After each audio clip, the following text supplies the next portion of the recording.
You should all be familiar with the standing orders. Speeches are 7 minutes. You get a bang after first and last minute. Does any of the wings volunteer to time keep? Oh, perfect. The motion before the House is that this House would pay additional benefits to families on welfare according to their child's performance in school. Remember, this is debate, not war. Have fun. And please welcome the Prime Minister to present the case that stands in his name. Hear, hear.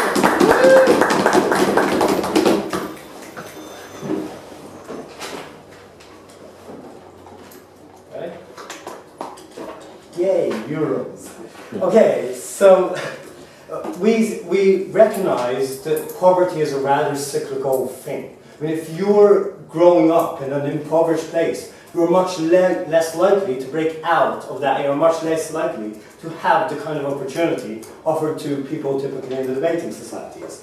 So we think that a major element of that is the lack of the ability to get an education. I think that a major reason for that is sort of cultural reasons and uninvolvement of parents. Okay? Because of that, we would much rather live in a world where parents are very much motivated to get their children an education. We think they can have a great impact on the futures of their children and their ability to escape poverty. For that reason, we're going to give small but significant additional benefits. So we're going to give C students an additional 10% on whatever they're getting today, B students an additional 20%, and A students an additional 30%. Does anyone have any questions about the mechanic? No. Great. So I'm going to have 3 points. The first point is going to be why studying is extremely important and how this.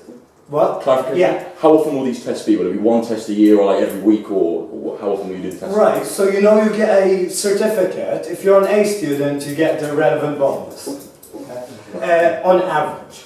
So the first point is going to be why disadvantaged children tend to study less and the impact of the parents. The second is going to be about why it is good for children to be pushed beyond, in these kind of circles, to be pushed beyond what we would consider as sensible. And the third point is going to be how we're changing the culture in these kind of neighborhoods. So first of all, why disadvantaged children tend to be pushed less by their parents.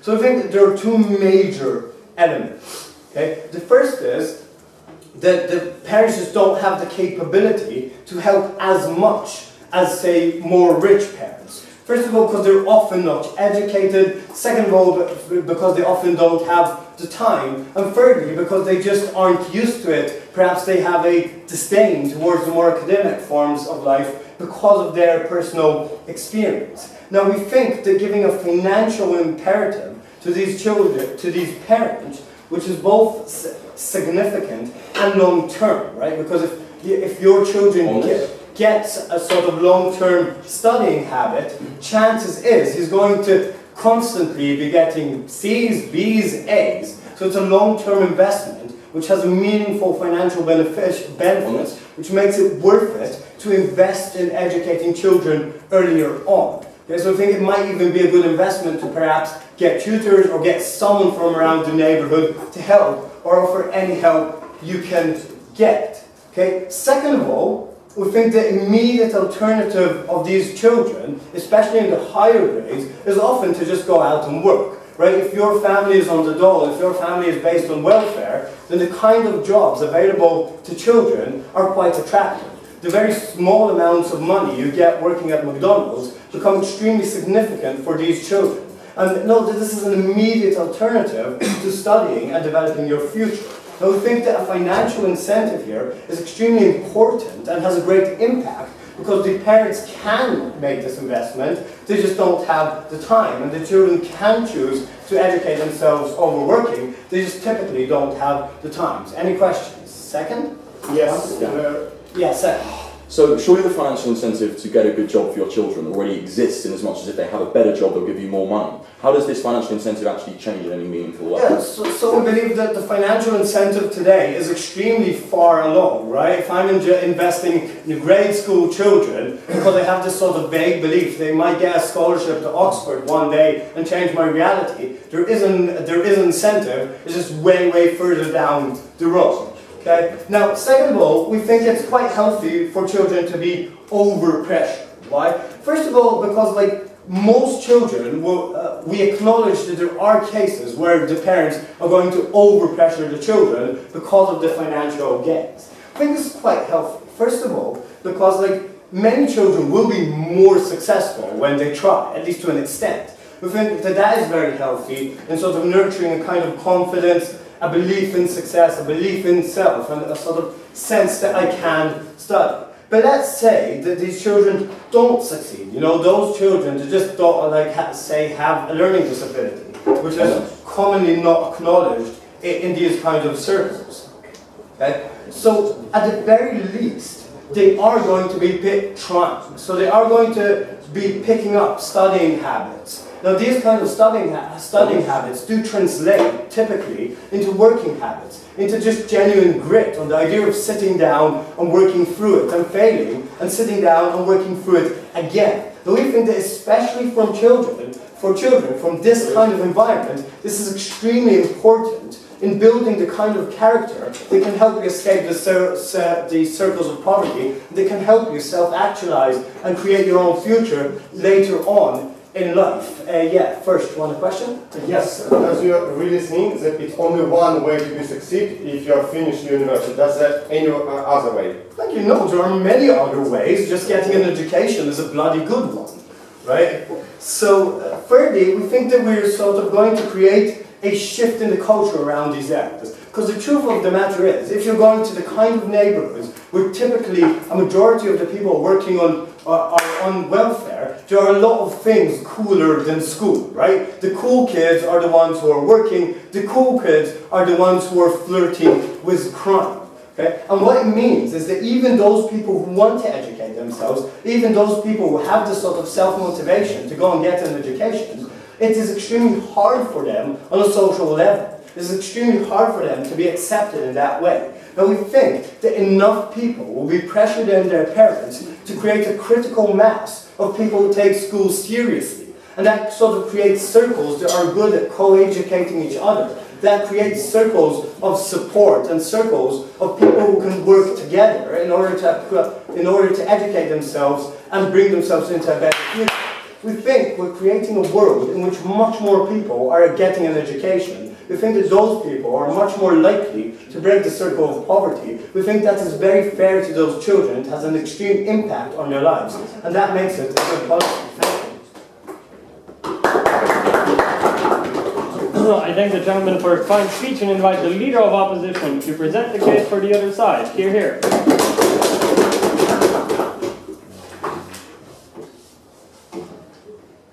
Good evening, Mr. Speaker. I would like to, before I start my speaking, I would like to sincerely apologize for possible miscalling someone. It's not about malicious intent, but about lack of my English skills. Anyway, but I would like to, I hope that it's going to be understandable, my case. And what we are playing today about families, but not only about families, but about successful of one exactly child. We are telling about one child which gonna escape from poor family, from poor class, and start successful life. And what our government going to they're going to force their families, their parents, to do something with their children. It's in general, this general idea, it's quite illogical. We want to make their children successful and push their parents to do it. And, on the lack of logic between these two cases, we're going to build our position.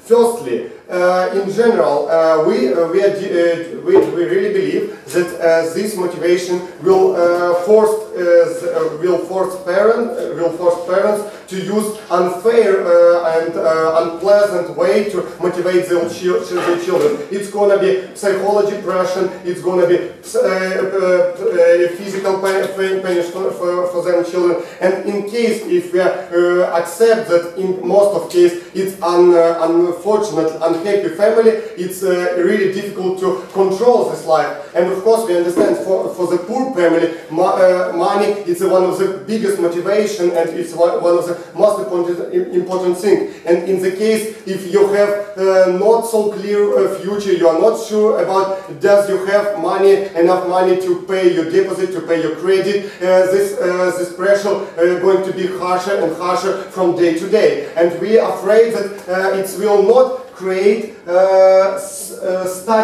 studying habits, as our government told. It's going to create children with a really big psychology problem, which really afraid their families and which really afraid their parents from day to day. It's really big responsibility for these children, because child should understand the global levels that education will create your way to future. And if we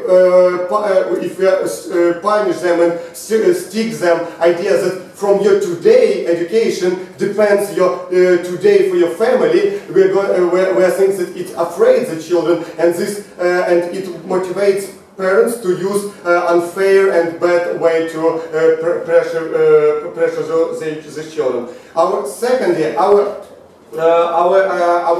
dear government told us that it's now work in McDonald's, for example, for children, it's more attractive way to earn money. But if we are telling about 20 or even 30% of social welfare, it's still motivating to send your children, at least one or second children, to go in McDonald's, because they can earn more money, because it's a general job, and you receive this money exactly from directly from this child after when he finished their working hours. And we think that even in this case it doesn't work, because if we told for unhappy family, for family which expect to live from social welfare, money is more motivation to choose some way even for their children and for themselves.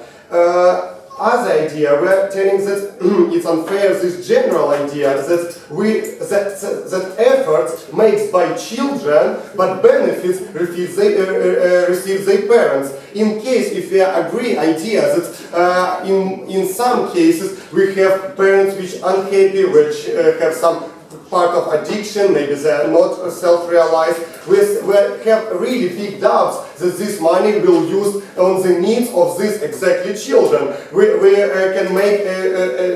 can create a situation when, for example, parents are addicted to the alcohol and they just push their children to earn more money for their alcoholic addiction. And what we should do in this case? Yeah. At the status quo, poor families are sending their kids to work, exactly actually for the reasons that you brought here. Why is it better for them to send their kids to educate? Sit down. Yeah, in general we think that social welfare should spread equally in general, and it creates for us more cases.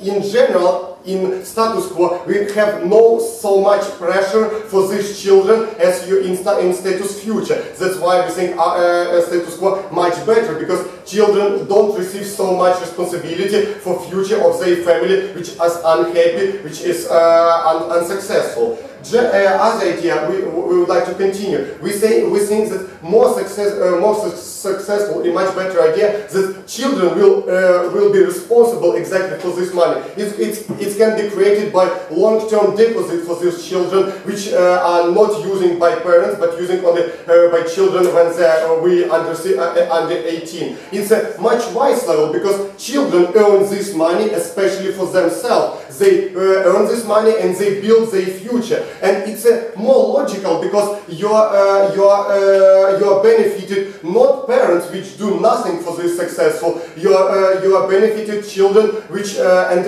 in this case you are really picking up the studying habits, and you show the general idea that if you make a lot of efforts to succeed in school, you will receive more money after you were under 18. That it's more logical. And the other third general idea. Now we have two separated parts: poor people and rich people. And according to this proposition, we are just splitting up the poor family class. And in general, we think it's unfair idea because all of this family need social welfare. There are no more needed family, and there are no less needed family. All of them need money to be successful, to succeed, and to escape from this poverty. And this general idea that we are trying to make some family more needed, that's harmful, that's shameful, and we think that all of these families should receive enough money to be successful.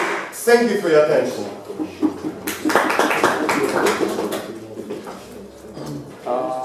I thank the Leader of Opposition for his speech. Before we move on to the Deputy Prime Minister's speech, please consider the fact that once you grant the floor to a point of information, it might make sense for you to give the speaker 10 to 15 seconds to finish their thoughts. You don't know what their thoughts are. It might be useful to get them in full. And with that said, please welcome the Deputy Prime Minister.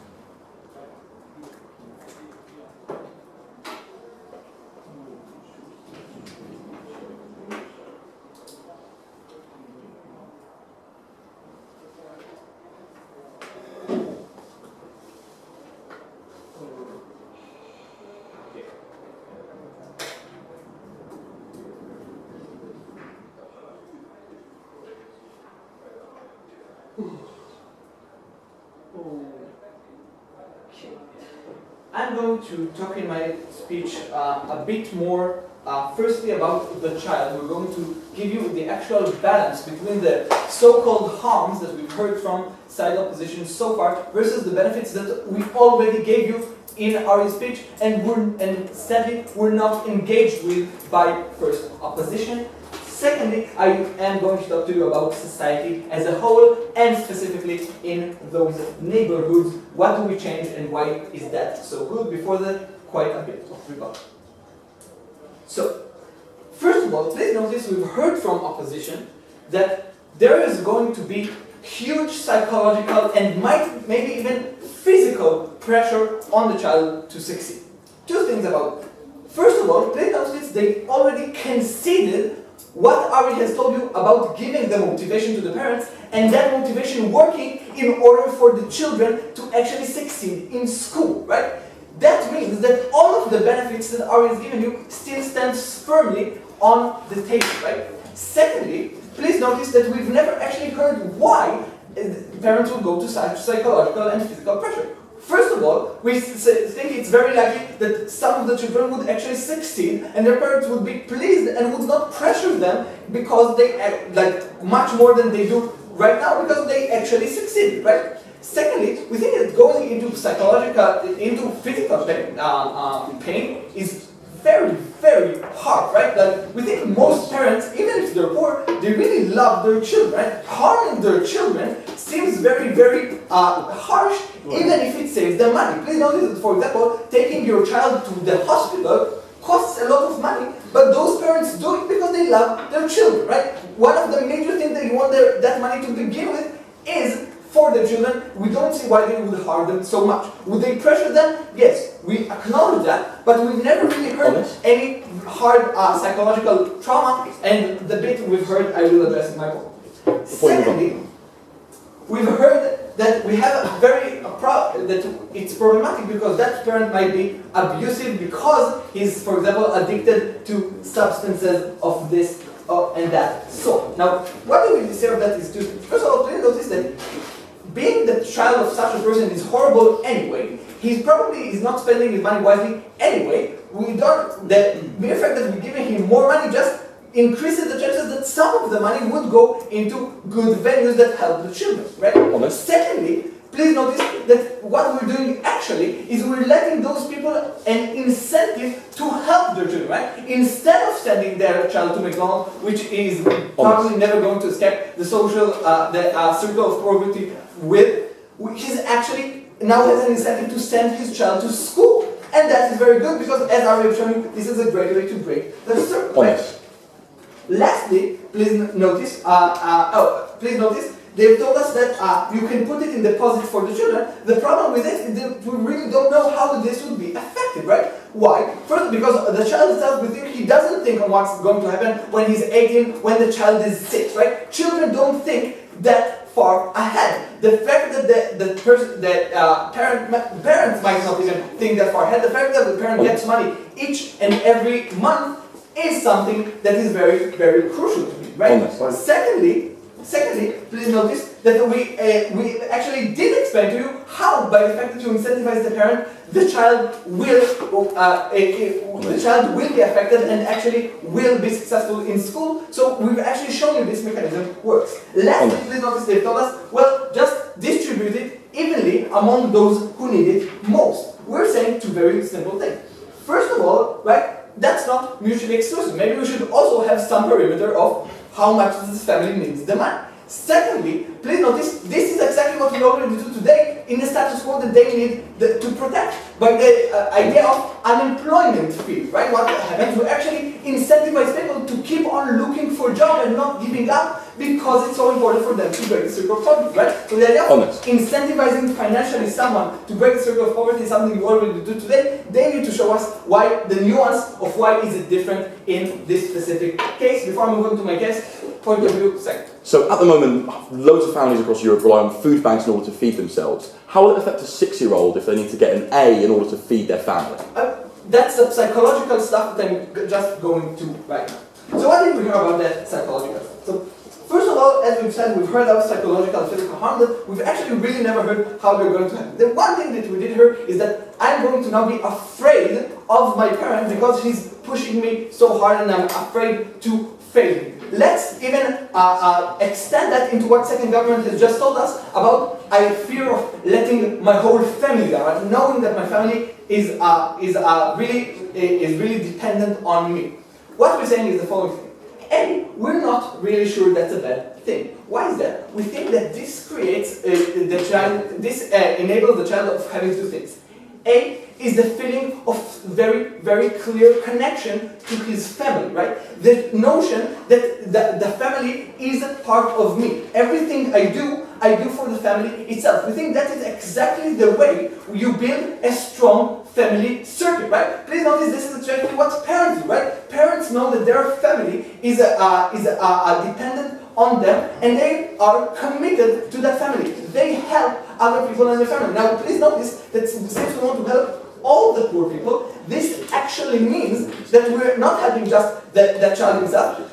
His brother, which might need help and support, is now knowing that his brothers are working for him. They now know they can depend on their brother. We think that's all that knowing that you have someone to depend on is something that is very useful, and the notion that other people depend on you creates a sense of responsibility, which is very important to anyone, and specifically as an adult, right?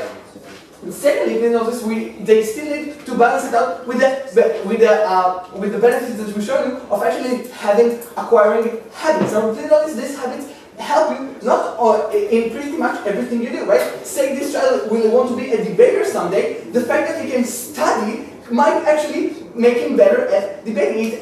The fact that you're willing to work hard in anything, the fact that you're willing not to give up out of order, means that this child is actually going to be successful, maybe not in school, but in other things he does, and that, please notice, is good for him psychologically, for the mere fact that he has the sense that he is able to do things. Anything is, even if not one specific thing that he specifically fails at, right? So, all in all, we're showing it's better for the child himself and for his family, and breaking the poverty circle. We beg you to propose. Thank you. I'd like to invite the Deputy Leader of Opposition to the floor. Before that, if for whatever reason you're so interesting that we forget to bang, use your timers and common sense to know when you're allowed to stand up.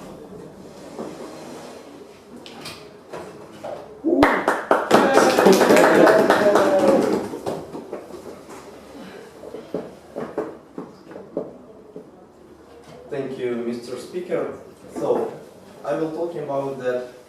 Firstly, how pressure are dangerously to the family relationships, to the education, and also engagement between different social groups. And also about how it's too bad to monetize education and family relationships. So firstly, proposition believe that this policy will bring that parents will be pressured to the children and they will be studying hard and they will be succeeding in their life and so on and so forth. But we believe it's not true because it's wrong to pressure on the basis of monetary interest, and also when you pressure some person, it's not guaranteed that some kind of success, because when person doing something involuntarily, this person has less intent to doing something, has less intent to doing voluntarily, to doing successfully, because, for example, when the parents with the pressure, beaten or psychologically pressure to their children would have the opposite reaction. They would refuse to succeeding in education, they would refusing to do something because they are doing this under pressure, analogically for the forced labor, and the slavery people are forced to doing it. When they force they doing it ineffective because they don't want to do it. Secondly, we believe that it's okay. Go on. Okay, generally there are two types of kids. One, they're successful education, and they will get a lot of benefits, and they'll be encouraged to go to school instead of going to McDonald's. And second kind of kids where it's not as good at for education, and for them nothing changes here because parents will still pressure them to go to McDonald's. Please analyze that. No, we believe it's not working this way. There are the group of kids which basically originally have intent to go to studying and succeed at studying. But there are another group of children which not have intent or not have talent to study, but parents, knowing that they are being paid for successes of their children, will be pressure them, will be beaten or psychologically pressure them to doing them despite they don't want to doing them or go with them. In result of this, we will be having children who trying to escape their studying because of the pressure, their psychological pressure, and also will be going to the streets, became a criminal, or be going to the work, and so on and so forth. And also, in this case, the proposition talking about that, in this case, children won't be going studying, will be going studying and not going work to McDonald's. We believe it's wrong because, as Kirill told you, if you compare 20-30% benefit to welfare and the complete full salary which can get working at some place, McDonald's or another place, or doing some criminal action on the street, they will be going and doing this because it's kind of more benefit for them in another case, so they also will be going to work now. And also, what is wrong with this kind of pressure on the family relationship? We believe that when we're trying to pressure in some kinds of family to go to studying and so on, it will be disuniting this family. For example, we are talking about family where the children not have intent to go to studying. Probably they don't have talent to studying on the A points very successfully, but the family knowing that they are not paid enough because children have C mark, not A mark, for example, they would be pressure their children, oh, you're so bad, you're acting so bad, you not want to doing for something for your family, why can't you just get A mark, why you can't just succeed in the family? And we believe this will create kind of conflict in this family because would be no understanding toward them, the child not created for this. For example, he can't succeed in math and get good marks, and also this creates the kind of conflict because we know that monetary interest, money interest, they always, in most families, the reason for arguing, the reason for breaking up families, and it also will creating this breaking up in these families. And why it's also bad, for example, probably this child which can succeed in math, on politics or geography, wait a moment, he can succeed in arts or sports and so on. But because the parents pressure him not going for sport and succeeding on for sport, probably he became a champion or someone. They pressure him to go to studying which he not have incentive, not have talent, but he can succeed in another field, but he pressured and beaten by their parents on the basis of this. Move on. Please note the opposition is constantly escaping to pathological cases, and even in those cases, they're not engaging with our benefits and balancing them with their analysis. And also with this benefit,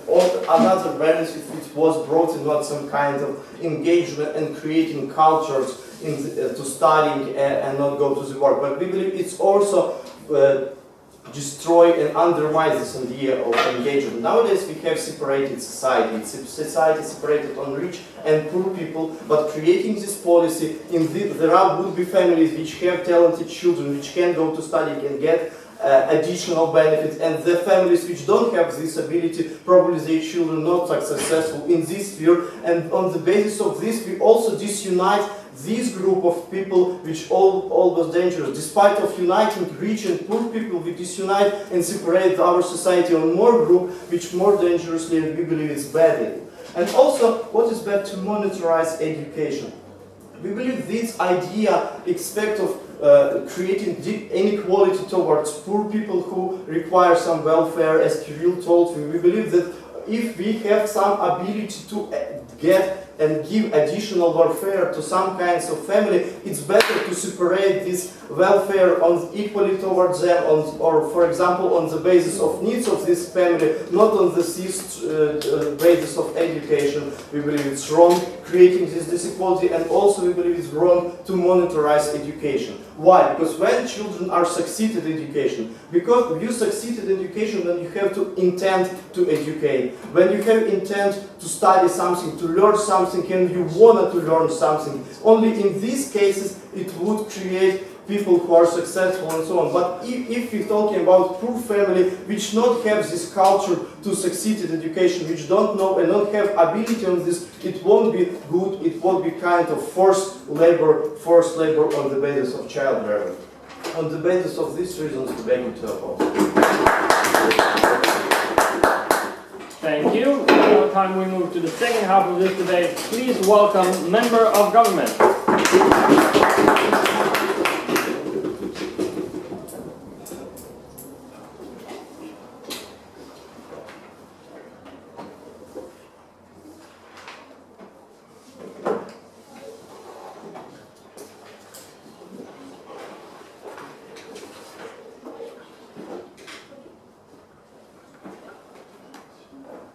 Mr. Speaker. So, on this side of the House, we believe that studying maybe isn't the best thing for all. So maybe not everybody will be great at it. But we do believe that every single person in our society should at least have the opportunity to choose what they do. Because this is better for them, for their parents, for the schooling system, and in the end for society as a whole. First, I will give a little bit of rebuttal, and then I will give my extension in 4 main points. So firstly, how parents will actually have an incentive to give more opportunities to their children for them to get an education. Secondly, how society can actually benefit from poor children getting an education and escape poverty. Thirdly, how the education system will improve inequality as a result of this policy. And fourthly, how poorer children will actually have the possibility to choose what they want their future to actually look like. But first, 3 points of rebuttal. So first of all, you're talking about all the psychological pressure that people put on children. Well, under the status quo, these poor families already get benefits. The only thing that would change here is if your children actually perform better in school, then you get a small extra over the percentage that you actually always get. The thing is that already parents, when they want extra income, they just pressure their children to go to work as soon as they can, so that they will have an extra income independence. And we think that this, no thank you, and we think that this will continue in the sense that the only thing that will happen is that the parents will actually see both choices that they have. So if they have good children that can actually get good grades, they will see that and say, well, I will encourage my child to keep on studying, I can also earn some money from it. But will we also be reasonable? So if they see that their child will keep on failing maths no matter how hard he studies, then they will probably go to his child and say, well, maybe it's better if you, I don't know, become a plumber or something, because this clearly isn't for you, and you can earn more money by doing that. We don't think parents will just keep on pushing and trying even though they don't get any results. We're not reasonable. They will not do that. Second of all, about the pressure on family relations, well, it's actually the same thing. There will not be all this conflict on grades because parents will understand and will not pressure them, but just let them actually have a choice. That's the only thing that it adds to the equation. So if your child is just not managing to get that A, well, you can still work and still earn the same amount of money or even more if you, like you said, but the thing is that they will actually have the choice and see, well, if it's good, then you can earn money by studying. If it's not good, you can earn money by working. And thirdly, about the monetizing of education, well, under the status quo, we already have scholarships on merit all the time. That is totally normal. If you perform better, you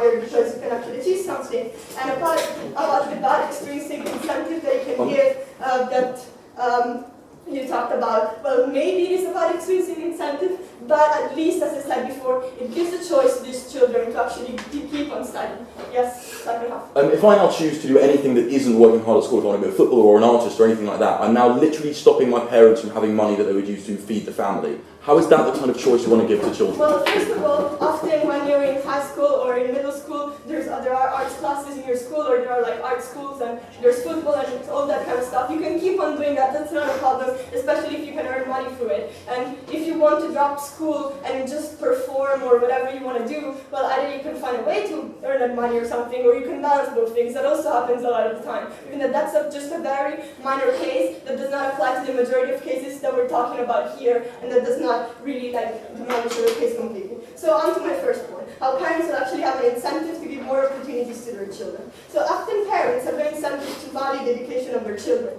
because you're just spending money on it, it costs a lot of money, and gives very little rewards in the short term, because you pay a child until he's like, what, 25, 28, will actually not earn enough money to pay back all the money that the parents have to put in.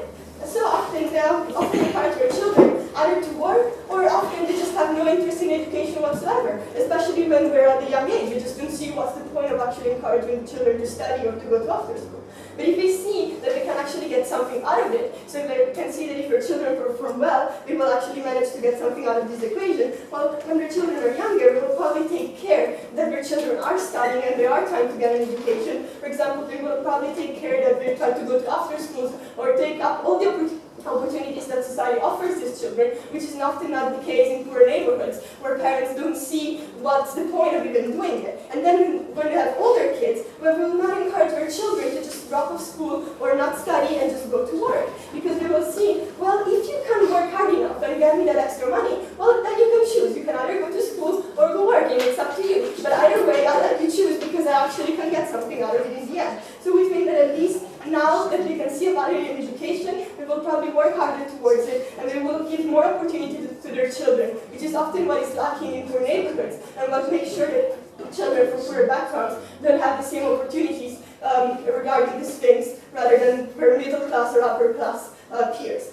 So then moving on to my second point, how society can benefit from these poor children getting out of poverty and getting an education.